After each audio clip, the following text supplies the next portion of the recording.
Hello दोस्तों, आपका स्वागत है एनएस क्लासेस में। आज हम करने जा रहे हैं कक्षा 7 की कार्यपुस्तिका प्रभा का कार्यपत्रक 3।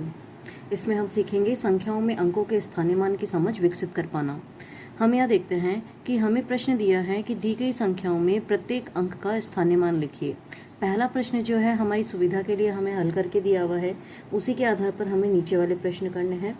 तो हम देखते हैं, हमें दिया हुआ है संख्या 6513 में, जहाँ पर 6513 में इकाई, दहाई, सैकड़ा और हज़ार सभी स्थानों पर आने वाले अंकों को अलग अलग लिख के बताया है।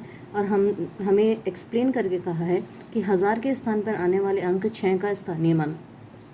तो ये हज़ार के स्थान पर आ रहा है 6, इसलिए इसे हज़ार से गुणा करेंगे, ये हो जाएगा 6000। सैकड़ा के स्थान पर आए अंक 5 का स्थानीय मान, क्योंकि ये सैकड़ा के स्थान पे आ रहा है तो सैकड़ा का मतलब होता है 100, इसलिए 5 को 100 से गुणा किया जाएगा, तो ये हो जाएगा 500। दहाई के स्थान पर आए अंक 1 का स्थानीय मान, दहाई का अर्थ होता है 10, तो 1 को हमें 10 से गुणा करना पड़ेगा, तो ये 1 10 से गुणा होकर बनाएगा 10। और इकाई के स्थान पर आए अंक 3 का स्थानीय मान, तो इकाई का मतलब होता है 1, तो 3 को हमें 1 से गुणा करना होगा। इस तरह से हम संख्या 6513 में सभी अंकों का स्थानीय मान ज्ञात करते हैं। इसी तरह से अब हमें अगला प्रश्न दूसरा करना है। दूसरे प्रश्न में संख्या दी हुई है 2836, तो इसमें हम लिखते हैं सैकड़ा के स्थान पर आए अंक। हम देखते हैं इसके अंदर सैकड़ा के ऊपर आ रहा है इकाई, दहाई, सैकड़ा। सैकड़ा पे आ रहा है 8, तो हम लिखेंगे 8 का स्थानीय मान। सैकड़ा के लिए 100 से गुणा किया जाता है, इसलिए 8 गुणा 100 बराबर 800।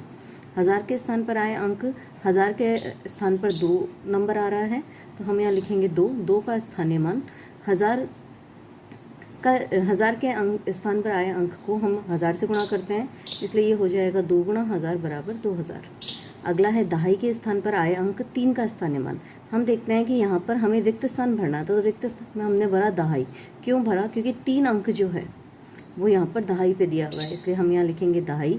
दहाई के स्थान पर आए अंक 3 का स्थानीय मान, 3 गुणा 10 बराबर हो जाएगा 30। 6 अंक जो है वो आता है इकाई के स्थान पे, तो हम यहाँ लिखेंगे इकाई के स्थान पर आए अंक का स्थानीय मान 6 गुणा 1 बराबर 6। अब है संख्या 3085 में। अब ये सब कुछ हमें ही लिखना है, तो हम लिखते जाते हैं कि हज़ार के स्थान पर आए अंक 3 का स्थानीय मान, 3 गुणा 1000 बराबर 3000।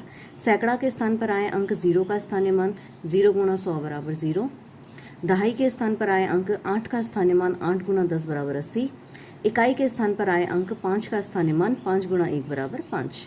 अगला प्रश्न देखते हैं 1675, तो इसमें हज़ार के स्थान पर आए अंक 1 का स्थानीय मान, 1 गुणा 1000 बराबर 1000।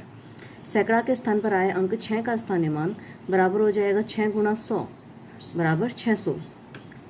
दहाई के स्थान पर आए अंक 7 का स्थानीय मान, 7 गुणा 10 बराबर 70। इकाई के स्थान पर आए अंक 5 का स्थानीय मान, ये हो जाएगा 5 गुणा 1 बराबर 5। दूसरे प्रश्न पर चलते हैं कि संख्या 6352 में 3 का स्थानीय मान है, तो हम यहाँ देखते हैं 3 जो है वो आ रहा है इकाई, दहाई, सैकड़ा पे, यानी सैकड़ा पे आ रहा है। सैकड़ा का मतलब होता है 100, तो 3 को हमें 100 से गुणा करना पड़ेगा, तो हमारा ये वाला ऑप्शन सही हो जाएगा, ब ऑप्शन। अगला प्रश्न है नीचे दी गई संख्याओं में से किस संख्या में 7 का स्थानीय मान 70 है। यहाँ लिखा हुआ है 70 यानी ये है 10 से गुणा हुआ, मतलब 7 को यहाँ 10 से गुणा किया गया है। 10 का मतलब दहाई। तो हम देखते हैं कि इन अंकों में इन संख्याओं में से किस में 7 अंक जो है वो दहाई के स्थान पर है। इसमें चेक करते हैं, यहाँ पर सैकड़ा में है, यहाँ इकाई में है, यहाँ पर दहाई में है और यहाँ पर हज़ार में है, तो हमारा स वाला ऑप्शन सही हो जाएगा, क्योंकि यहाँ पे 7 जो है वो दहाई नंबर पे दिया हुआ है। अगला देखते हैं संख्या 5033 में दहाई और इकाई के स्थान पर आए अंक 3 के स्थानीय मानों का अंतर है। तो हम देखते हैं यहाँ पर इकाई और दहाई दोनों में 3 और 3 दिया हुआ है, तो हम यहाँ पे क्या करेंगे, दहाई पे जो 3 आ रहा है उसका भी स्थानीय मान लिख लेंगे, इकाई पे जो 3 आ रहा है उसका भी स्थानीय मान लिख लेंगे, दोनों का अंतर निकालेंगे, आएगा 27। तो हमारा ब वाला ऑप्शन सही हो जाएगा।